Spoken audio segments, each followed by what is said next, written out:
My guest today is Dave the Wave. Dave the Wave, of course, is a well-known Bitcoin technical analyst. Anyone who has spent any time on crypto Twitter will no doubt be aware of Dave's rational and sometimes contrarian points of view, but they are often accurate, more accurate than most, in my opinion. Dave has been on the show before, but I thought it would be fun to get him back on the show to talk about Bitcoin's recent price action. It's going down, spoiler alert, but also to check in with Dave's logarithmic growth curve and why, in Dave's opinion, it is the last Bitcoin model standing. So we're going to discuss all of this in today's show. Welcome to the show, Dave. Yeah, g'day Andy. How you doing? G'day, Dave. I'm doing well. How's things? Yeah, not too bad. Keeping an eye on the markets, a bit of volatility. I think keeping it interesting at the moment, and but no huge dramas. No huge dramas. Now, I should point out, listeners, if you are just listening to this on Spotify or Apple Podcasts, somewhere like that, which is where most people do listen to this podcast.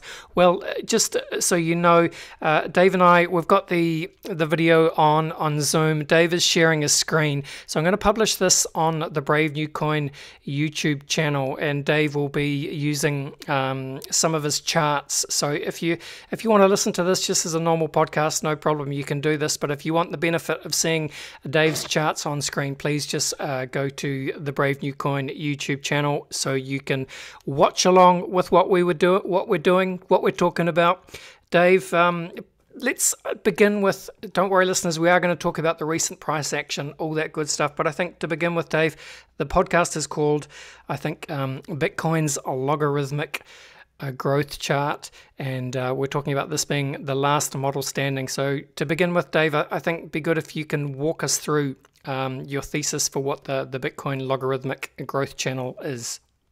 Sure thing. So I came up with this idea of a logarithmic growth curve, a natural phenomenon that applies to a few things in nature, and the markets. The idea being that the markets are massive participants, a massive human nature buying and selling, and hey, why couldn't a log growth curve also apply to that? Pulling up the chart, I think it was back in 2018 when we had that last capitulation. That was when I started using the LGC as a model of, in a more technical sense, as a model of support. Previously, this had been used as a mean of prices, and it was a lot more optimistic. Post the 2018 capitulation, I decided, well, hey, this looks to me like a line of support. You've got a converging channel here. You've got the idea of price stability, right? Remember, a lot of Bitcoiners were talking about price discovery, right, back in the day, and price stabilization. And I think if Bitcoin is going to be an alternative currency, which it was designed for, you would think there would be some kind of eventual stabilization of the price. As they say, digital gold. The reason why it's the obvious criticism of that is it's it's pretty volatile, as we all know too well. But the reasoning behind that is it's a nascent currency in the process of capitalization. So with gold, it's been fully capitalized for thousands of years, so it's relatively stable, right? Here's this new kid on the block, Bitcoin, and it's got 2 or 3 decades to get going, to get capitalized. And this is why you're seeing these explosive, what I call bubble-like speculative behavior, but it's not a bubble per se, because it corrects, comes back to the line, and then recovers, and then takes off again, then corrects, comes back to the line, wash and repeat. So, it's sort of like it's not the most, quite a realistic model. And I would say it's never been the most popular model because, of course, everyone who buys Bitcoin wants to see the price take off to the upside. And, it's just human nature. We tend to get in when we first come to get to know Bitcoin. We first buy at the top on these speculative episodes and only to weather a correction. But, I think we've all seen one or two corrections, or most of us have. And so it really was no great surprise to me that the prediction was that it would take off to the top again and correct again, which I think we're seeing today.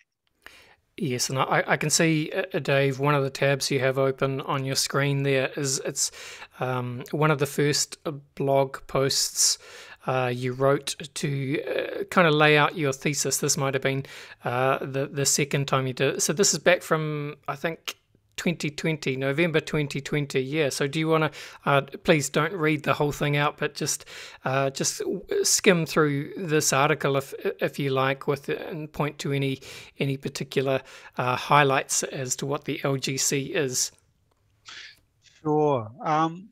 The original article's 2018, which is a couple of years before this. This is written. I started a Substack. This is written as a rationale for the pragmatic investor. So the idea being here was that, okay, we're going to bracket everything else, the fundamentals, the maximalism, the hype, and we're just going to look, which is something that a technical analyst should do, right? We're just going to look at the price in the marketplace. So the idea was it was all about pragmatic investment.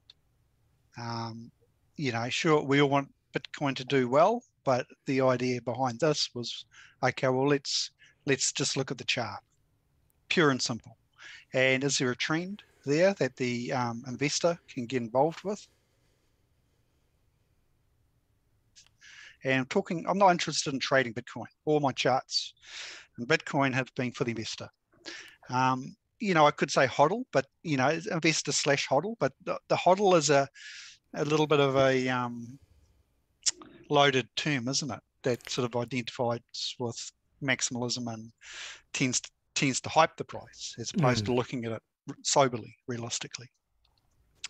So, it's all there. I was talking about inflation and deflation right back then, right?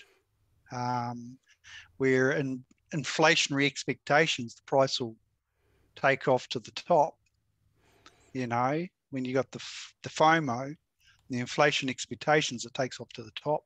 We saw it take, this chart's an old chart, going back a couple of years' time. Sure enough, it took off again to the top.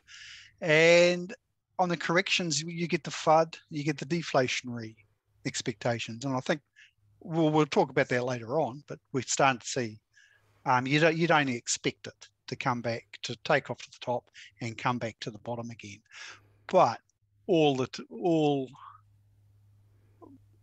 it does so, making progress as it does that is through these cycles. Yeah, so I suppose, Dave, one of the ideas behind the LGC is that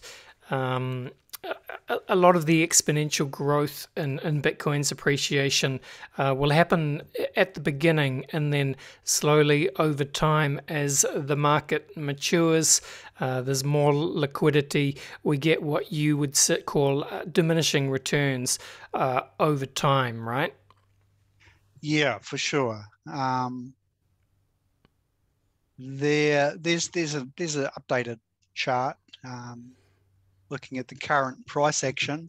Yes. But for sure, diminishing returns is the crucial concept, and that's something I was looking at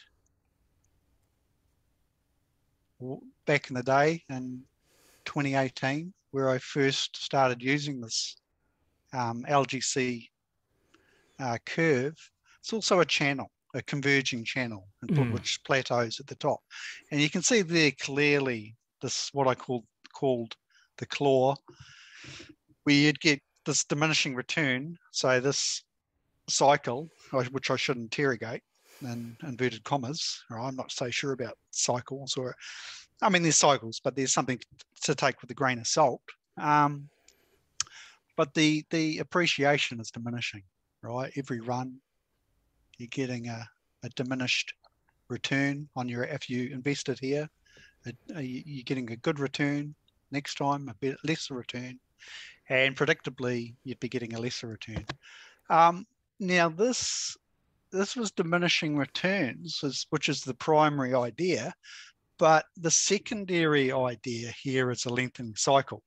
But I broke with that 2 years ago also, because to me, you've got, as you're saying, increasing liquidity in a maturing market, right? To me, there has to break up the idea of nice, neat, multi-year cycles. So as the market becomes more mature and liquid, I think these are going to break up into increasingly irregular business cycles, market cycles, booms and busts, speculative episodes. That's right, Dave. And the good part of that, Dave, is, you talk about while we have these shorter cycles, both bull and bear, but neither are as extreme. So we might not get the same kind of FOMO-driven blow-off tops that early crypto investors will be familiar with, but at the same time, we don't necessarily get the same drawn-out, terribly depressing crypto bear market, crypto winters that the early investors and traders will be familiar with as well. And that's simply because, Dave, there's much more market participants, there's more liquidity, more capital, much more adoption happening behind the scenes. So it makes sense that maybe the tops aren't quite as extreme, because you've got things like DeFi and NFTs as well to kind of soak up some of that froth, but the bear markets aren't as bad either, right? Exactly. So for example, here previously we saw this massive run up, nice regular cycle take off, and then what we saw this time was something a bit different. And this is where the alarm bells for me started ringing, was in here on this mini parabola, so which corrected. And this was like it corrected and price took straight off straight upwards again, and then corrected and then took off straight upwards again. So to me, this threw into question, one, this idea of a grand cycle, nice, neat, even cycle, which 4-year cyclists, people focusing on the halving, they all really had their eye on this. And I started wondering, I mean, I had this LGC in here, but I started wondering about this idea of a cycle and this being a bit more irregular. So you've got this boom, bust, boom. Yes. And, you didn't get the blow off top, which I was sort of up here, I was saying, well, I think this is kind of correct. Put my money where my mouth is, and stuck to the model, and sure enough, it come off. This was the interesting point here, where there was a double top. Yeah, well, that's right. Well, let's zoom in a bit, Dave, and let's look. I said we'd talk about the kind of current price action and market structure a bit later, but let's do that now, and then we'll come back and talk about the other two models that are part of the kind of the wider discussion around the different models that people are tracking. But I think it's it's fascinating now to see you talk about this. I think just maybe a week or two ago we were sort of exactly halfway between halvings, between the last halving and the next halving, and funnily enough the price was pretty much right at the median, smack in the middle of your channel, Dave. And for a lot of us it looked like Bitcoin was waiting to choose a direction. I won't put words in your mouth, but I think your theory was something like you were weighted, you thought it was 80% likely to break down, and I think you were proven right over the last few weeks. But, pick up the story wherever you like. Where do you see Bitcoin at the moment, and kind of short-term price action and the wider market structure in terms of the LGC, Dave? Okay, well, so yeah, I think I've for a while I've been focused on this as far as we can compare the cycles, so-called cycles. I was comparing these structures here, and because they're situated in the same area of the channel, and I thought the price had to come back and retest the 200-week moving average. There's also use a fib. What I could do is, let me go in here.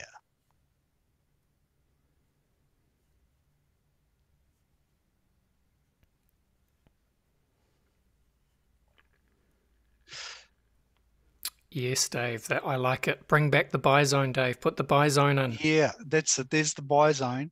And it's interesting how high the 200 week moving average is, right? It's really coming up because price has been elevated here. And actually, it's kind of, we have unit bias and we kind of think, oh my gosh, price has crashed. But actually, when you look at it in real terms, the price has stayed quite high here, well above the previous peak of 20K. But what happens is we tend to get 69K or 63K fixed in our mind, and everything becomes relative to that. And yeah, sure, it is a bit of a crash if you've bought high, but if you look at it structurally from a macro perspective, the Bitcoin market is just it's Bitcoin normal. It's really just doing its thing. Yes, that's right. But at the same time, Dave, it does just, I'm not a chart guy, I'm not a technical analyst, but it just looks like from a simple symmetry point of view, if you like, that the price does seem like it wants to spend a little bit of time, even if it's just a brief visit, back at the bottom of the channel, right? Yeah, yep. And I mean, this breakdown here is kind of confirming this. Even the levels at which we're looking at, the fib here is measuring the real values of these moves, right? It's a spatial measurement, a geometric measurement. It's a logarithmic measurement, which is measuring the y-axis of prices, right? Not simply the percentage decline from the top, right? So it's a relative real measurement. So you've got these 0.23 fib levels lined up, and I think, TA is not clairvoyance. I can just give you a prediction, but I think you'd be looking at price coming down to the 25K area. And I mean, that sounds low, but it's also support, solid support for because you're going to have every bear and his dog, right? Soon screaming about 10K and sub 10K prices. Yes. Right. And just zoom in a bit then, Dave. Show us where is 25K in terms of the buy zone? Well, it would be, I tend to actually, what I've done in my other charts, my shorter term charts, is I've drawn the fib to the bottom of the COVID crash, because I think it's fair to say that price was rebooted down to the bottom of the channel here, right? Yep. A little bit of a discount for hyper volatility here. So I tend to chop the candle wick in half, right? And that lines up beautifully. These two line up. And I think you're looking at the 38% retracement. It's 25K, right? Pretty much. Yes. And the 200 moving week average is moving up. 23, 24.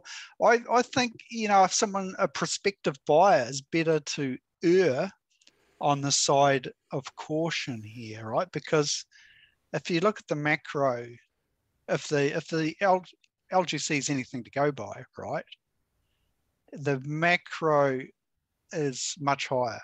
So you don't want to be picking up pennies at the bottom.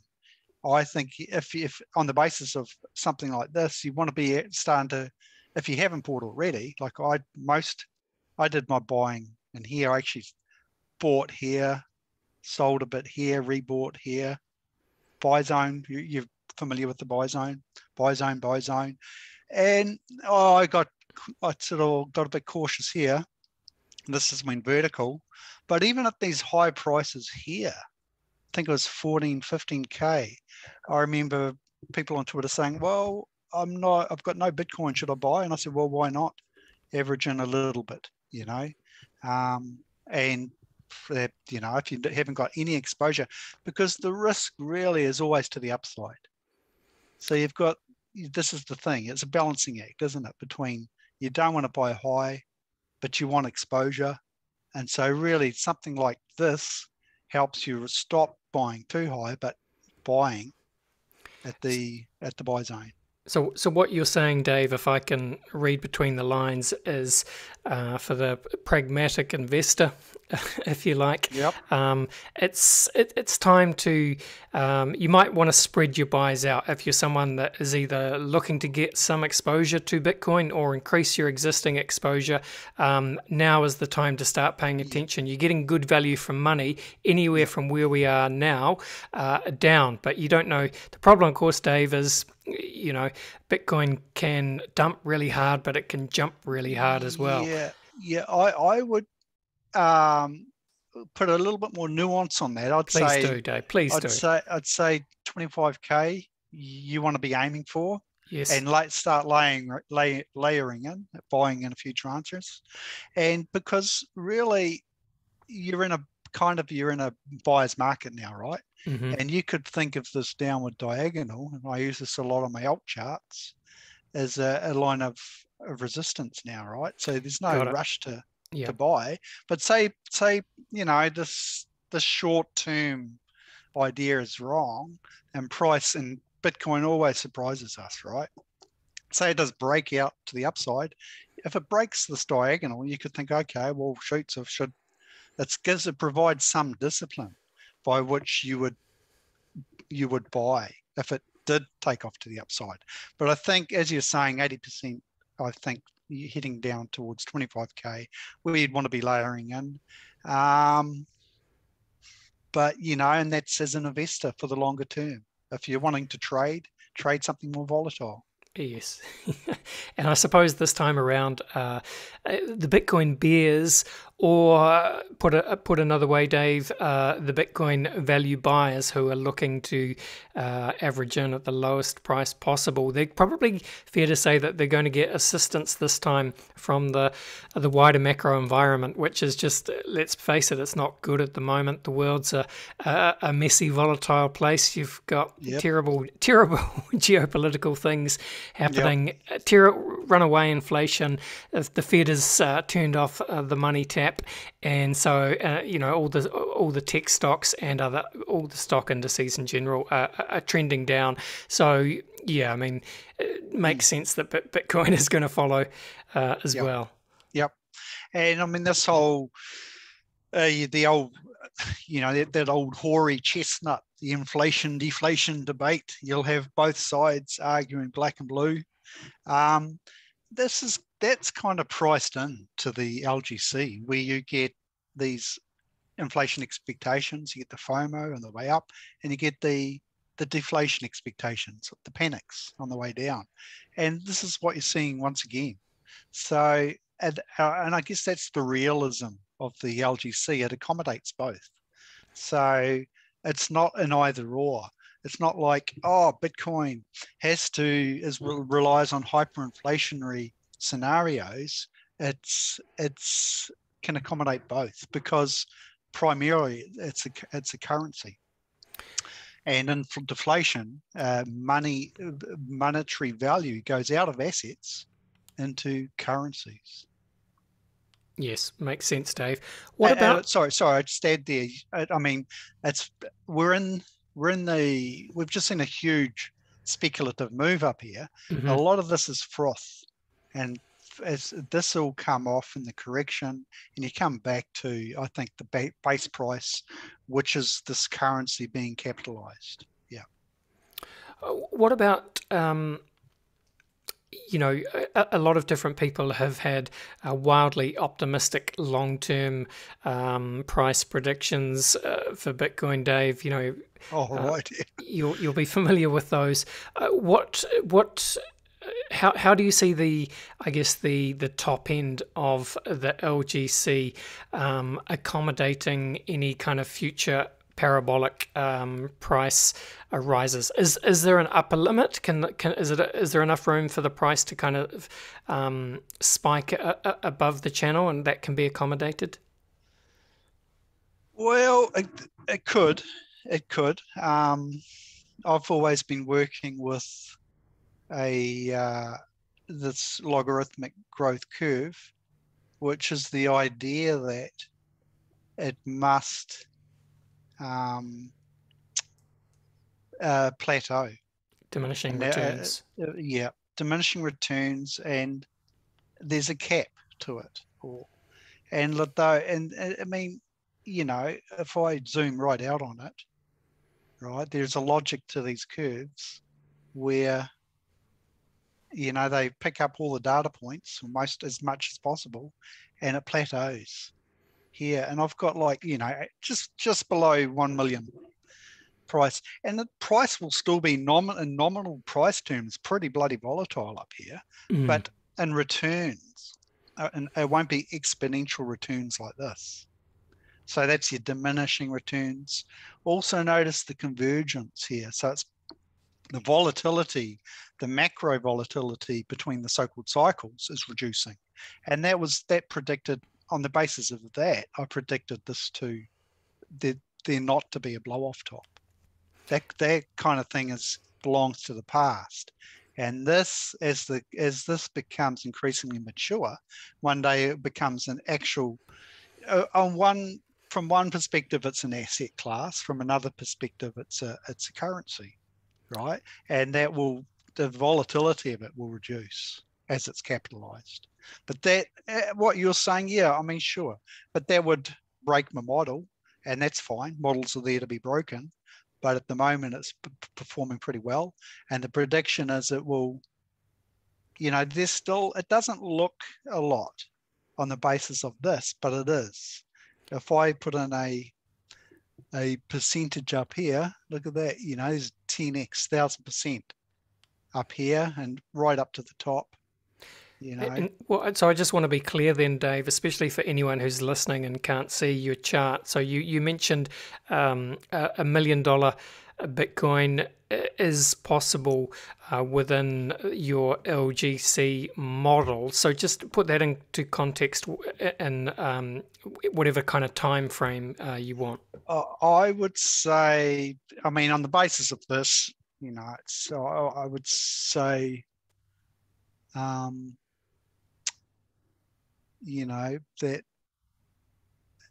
I don't think it will actually hit 1 million. I think, but it'll be near to it. You could okay, 900k there. You could say it's capped at 1 million, right? I think that's a fair thing to say. Yes. Capped at 1 million, but it's going to take longer to get there. So now this yellow line was Plan B's STF. Okay, right? So that's that stock to flow. I thought it was. So that's yeah. So there you've got $1 million by as an average, right? Sometime within 2025, 2026, which is only a few years away, right? I think that, here's the cap here of the LDC. That'll take longer, a lot longer. The problem I found with STF was these were 10x gains, and there was no diminishing return. So you had 10x, 10x, and then the next halving, another 10x. It just struck me as odd, because it's just up and to the right into infinity, Dave. A lot of those early models that on a long enough time frame, and that's just not possible, is it? It is a few.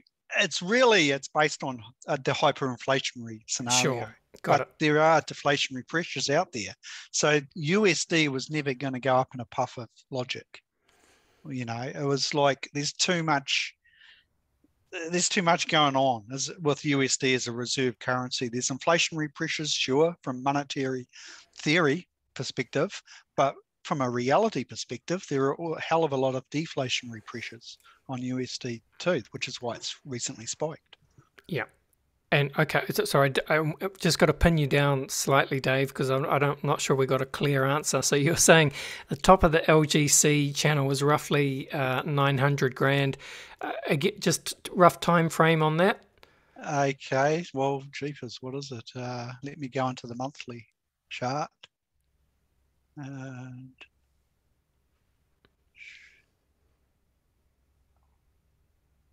well, let's say around here, right? Yeah. End of this decade. Well, no, I don't know. Let's have a look at it. Is that next decade? 15 years? Yeah, it's around what, 2034 is that? Well, it's getting pretty flat up here. I would could be any time. Yeah. 10 years. 10 years. I'd give it 10 years. So we're 22 now, 32, 10 years. Yeah. I mean, for a young fella, 10 years is it's a long time, I guess. But for ourselves, 10 years, yeah, right. 5 years will fly by, and before you know it, you'll be pretty well off. That's right. Yeah, it's an investment, Yeah. So, yeah, and I think if there's anything to take away from that, Dave, it's, there's, even if that is relatively slow performance given Bitcoin's exponential past, it's still orders of magnitude better than almost any other investment opportunity. Still pretty good. Still pretty good. That's a very Kiwi way of saying it, Dave. It's pretty good. Pretty good for 10 years. It's 2,000%. And you can speculate, but I've always said have a core in BTC. Like I've always advised people to buy in the buy zone, just sit on it. A lot of the guys who were going for the big 4-year trade, right? Buy and then sell and double up somehow. They've been caught out here, right? They didn't get the blow off. And now it's sort of like, what do? Do they sell here or buy lower? Or why not just sit on your core Bitcoin? And if you have to trade something like the altcoins as a hedge. Yeah.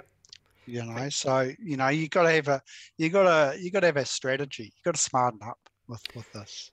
All right, Dave, I said we'd talk about these two other models, so I think we should do that. So now, listeners, we've learnt all about Dave's logarithmic growth curve or channel or chart, however you want to phrase it, which basically points to diminishing returns over time as Bitcoin matures and matures into a currency that is fully capitalized, but still will see very impressive growth over the next decade. And the crucial thing about Dave's LGC model is it is still intact.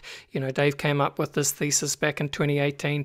It's been on the money so far, unlike some other Bitcoin models. So we're going to talk just briefly on that. We've touched on stock to flow by Plan B. Do you want to just quickly check in with that first, Dave? Yep, sure. So nice guy, Plan B. We had a good conversation, about this last year. Yes. And we come to a sort of an understanding here, December of last year. We'll know 100K, above 100K. Yep, STF's on track. Below, no. Maybe the LGC's the one on track. And, we discussed the idea. We kept it pretty civil. And then he gave me a congrats, Dave. But he's, I don't know how he's feeling about STF at the moment. Time will tell. But whether it's, I tend to think it's a meme. He tends to think maybe it's a viable model, but give it time, he might throw the towel in completely. I mean, he kind of threw the towel in here, but he's got his prerogatives to say what he thinks about that model. But I mean, when that was, this here was January this year, when price was 44k in January. Price is now nearly half a year later. What's the price? 34k. So I would say pretty yeah. It's one for the dustbin. And it's only a model. At the end of the day, we all recognise they're models. They're we come up with these things, and see the price really had to average in here. Could go above it, come below it, but if price continually tracks below it, it's pretty much done. Which it's pretty much near. It's near done, the STF. Okay, so unfortunately, we're sticking a pin in it for now. RIP, stock to flow. Okay. So the other couple of models that have been, I think, most popular on crypto Twitter, yes, it's Bob Lucas 4-year cycle, okay, and Ben Cohen's lengthening cycle. Yeah. So I think they both recently have thrown the towel in on a blow off top. I mean, let's just to talk about Bob's idea first. Get rid of that STF.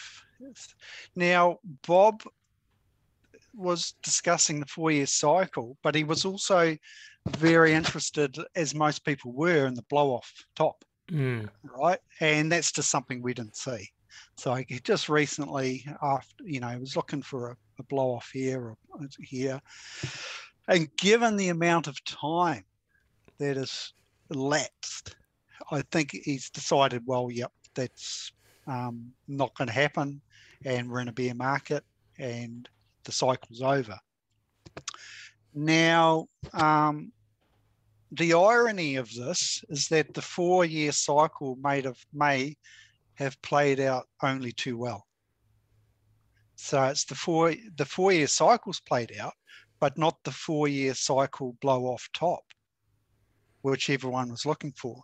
And his ideas coincided with STF, even though he wasn't a follower too closely following STF. His ideas was something like this would come in here, take us up to 100k or 150k or something, right? And within those within that time parameter. So I think that what's interesting is the 4-year cycle is still alive, but from my perspective, I think this 4-year cycle will be a transitional cycle into something different as that breaks up. So this is starting to break up here, right? This nice, neat cycle. And I think it's going to get messier as the market matures through there. So you could say transitional 4-year cycle, tick, blow off top. Nope, didn't happen. The towel was thrown in on that one.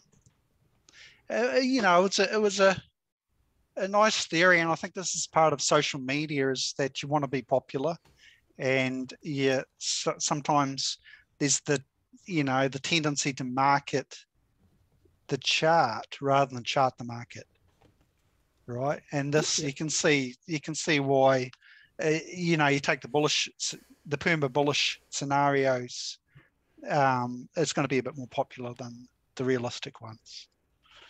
Okay, so that's, I think all are agreed, yep, that didn't eventuate, which leaves us with the lengthening cycle theory, and that was quite popular. People were sort of jumping boat from the 4-year blow-off theory top to a lengthening cycle, right? because that just means, okay, yep, the blow off top's going to happen, but it's going to happen later.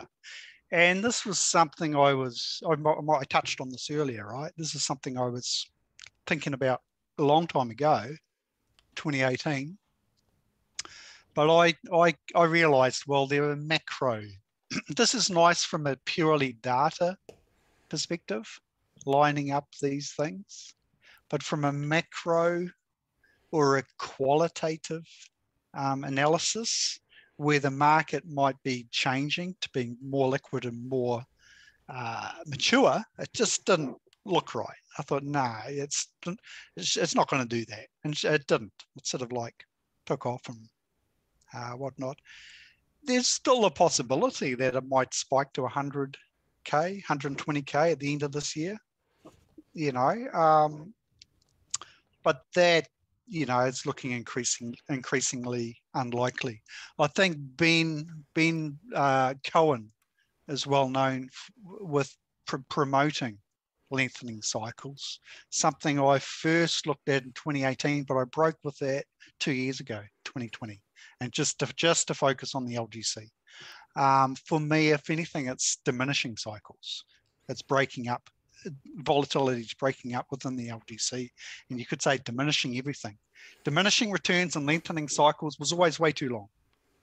Simplify it, right? The best theory is the simple one, most elegant one, diminishing cycles, booms and busts, right? Yeah. And so, I think even Ben's decided, yep, no, we're in a bear market, lengthening cycles is toast. Now, I mentioned these other theories not to bash anyone, because we're just talking about ideas, models, and theories. And I think most of us recognize that. And kudos to both Bob and Ben for recognizing, yep, my theory or model is invalidated, which is something I would do. If the LGC broke to either side, yep, invalidated. 100%. I think that's really nicely said, Dave. And, anyone who's brave enough to come up with their own thesis, publish it in a public forum, and then stick by it and defend it until it is no longer defendable, will, all credit to anyone brave enough or smart enough or silly enough to do such a thing in this volatile world we live in. Dave, let's start to finish off. We've been going for an hour or so this has been really educational and enjoyable. It's great to see the LGC still good, still intact. It's right in the middle at the moment. Right in the middle. Right in the middle. So let's finish off then, Dave, with just some fun price talk, and then I've done the very famous crypto conversation hot take round with you the first time you're on, so I won't do that, but I might just to have some fun with you, because you're such a contrarian. I'd love to just get your hot takes on a couple of hot button topics. So we'll do that, but let's do price first. Where is the price right now? Where's it going? And when is it going there? Oh, I think sooner than later, sooner than people expect. You'll see a price down, then up again, because of this volatility. This volatility surprised everyone. Bang, bang, wham. This is unreal. So I think you'll see a capitulation. Yep, 25K-ish, and then you'll see the turnaround pretty quick. You'll see a move, something like this, up here, maybe another correction, and then you could see a full-blown mania. Bang. So if we get that capitulation, Dave, the only argument that I would put against that, and I'd be interested to see what you say here, is there's so many more market participants now who are perhaps a little bit more familiar with Bitcoin's ability to capitulate and then recover again. Maybe does human nature change? Are people more prepared to buy the dip if and when it happens, so that kind of capitulation event is less likely to be severe, or that's just I think human nature is human nature, right? People buy the tops, and and people sell capitulations. And so you'll see you'll see a lot of this buying being sold as prices goes lower, and it never goes as low as you'll have everyone screaming for 10k, but Yeah. you'll see a real fast turnaround, I think. But it's because you've got it's on the map now. Bitcoin, it's mainstream. You've got institutional money coming in, yada yada yada. The fundamentals we all know. You know them 10 times better than I do. I just stick to the chart. But human behavior, market behavior, because I'm a bit of a behavioralist, economic behavioralism, right? Behavioral economics here, that you'll get this panic and then you'll get a rebound. You might see another mini mania and then it correct again and then take off in this halving. So the halving is still interesting. The 4-year cycle, I'm in two minds actually about the 4-year cycle. And I would say this is a transitional phase. So the halving's still going to have an influence with price here. But after this, it's all just going to break up into a market boom and bust and become increasingly less volatile. But to answer your question, yep, 25k ish. What month ish? What months? Gee, you're cheapest. Roughly. Let me throw a dart. Yeah. Well, I'm looking at this. Yeah. Right. I mean, this, which I've been looking at in my shorter term charts, medium term charts. So, it could be this month, next few months. Got to give myself some wiggle room, right? Yeah, absolutely. Next few months. All right. So if that is the case, 100k roughly likelihood win. Ooh. And we're just speculating, Dave. Okay. You know that. Yeah. I would say I'm in two minds about this because I'm kind of still was looking at something like this. Oh, yes. Because I have my eye on this irregular. You could see something sooner than next year. You could see something next year happen. It wouldn't surprise me. But you're getting a lot of people talking about 1 or 2 year bear market. That doesn't fit in with the recent price history. This is very volatile. It's volatile, but the volatility's breaking up. The macro volatility, right? This kind of volatility is reducing, but the intra-cyclical volatility is reducing. So you're getting what I call diminished cycles. Boom, bust, boom, bust. Right. And so it wouldn't surprise me next year to see a run up through to 100k. All right, listeners, there you go. So possibly 25k, a visit back to the buy zone in the next few months. And then, wouldn't be surprising to see a recovery back to 100k before the end of next year. Be fascinating to see. Dave, I said I'd just touch on a couple of hot button topics. So sure. I just want your honest opinion, be as contrarian as you like. Firstly, on-chain analysis, Bitcoin fundamentals. You see a lot of the on-chain guys on Twitter. What do you think of the on-chain analysis? Well, yeah, I've got I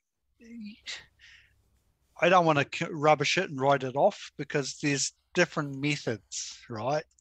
And as a chartist, I just keep my method to the chart, to price, and I don't look at fundamentals, FA. I don't look at QA, quantitative analysis, and or on chain. I don't look at that. All of those factors, they're interesting in themselves, but as far as I'm charting, they're going to be a distraction.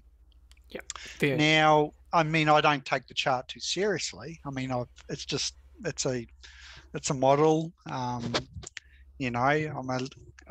fully hedged against my own views, but in the medium term and even in the long term on Bitcoin. Pretty diversified and hedged approach. So I find those other things of interest, but I stick to what I know. Nice. Let's put you on the spot then, Dave. Firstly, give us your 1 or 2 sentence definition of technical analysis, and then I'd love it if you can pick out another chartist, perhaps someone that we'll be familiar with on crypto Twitter. Anyone else whose work you enjoy. Okay, so the TA is something I've thought quite a lot about, and I've sort of developed in my articles. Anyone who's familiar with my newsletter articles, I've written a lot of articles about rational TA, critical TA, what TA can do, what it can't do. This idea of weighting, putting it on the balance, the TA, rather than it's right or wrong, which is, there's a lot of naive interpretations of TA where it's either clairvoyance, it's attempting to tell of the future, or it's propaganda, like hyping the price.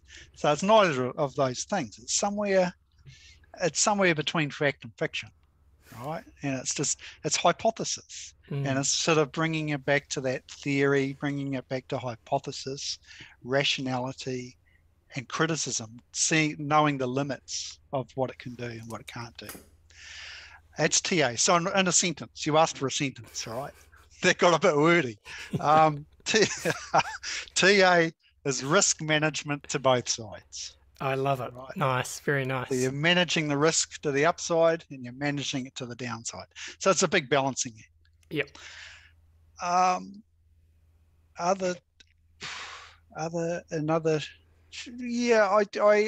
commented on Credible Crypto. He's a lot more bullish than I am in general the other day, but I think it's good to sort of keep an eye on what's going on elsewhere. And I kind of have people would say, well, you're pretty bearish here. I would say realist, but okay, let's go with the flow.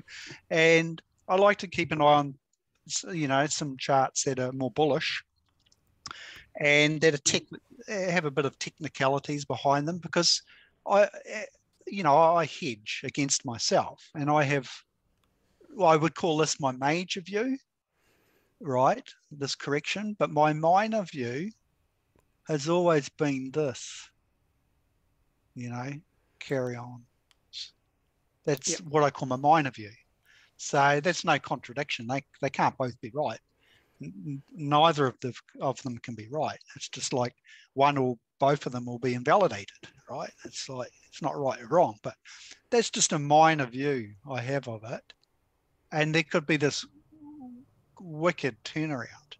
And actually that coincides with what I was saying about a 100K target possibly next year.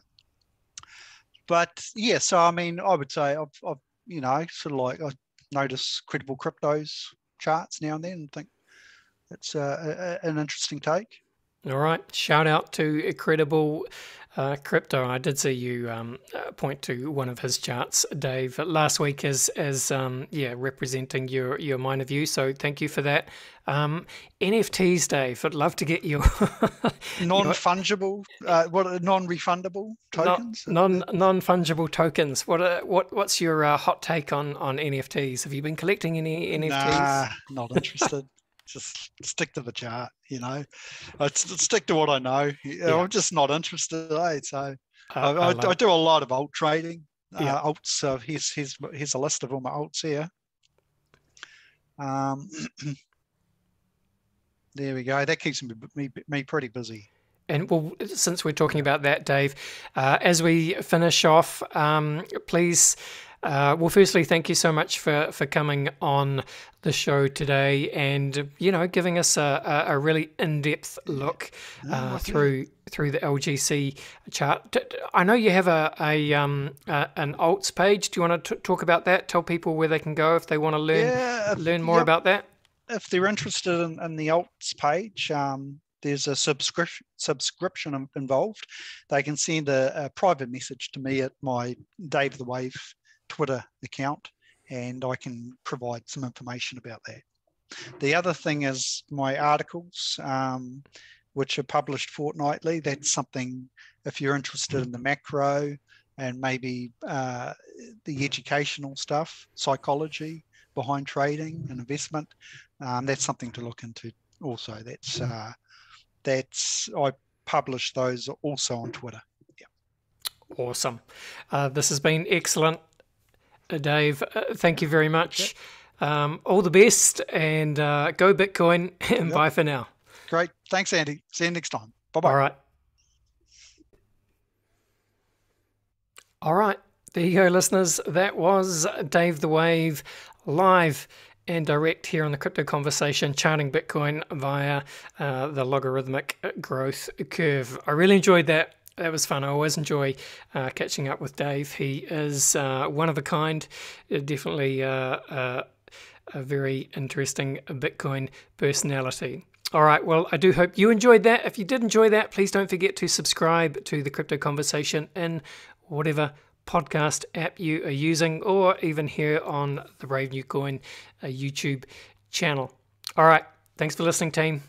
Bye for now. This was the Crypto Conversation for Brave New Coin. See ya.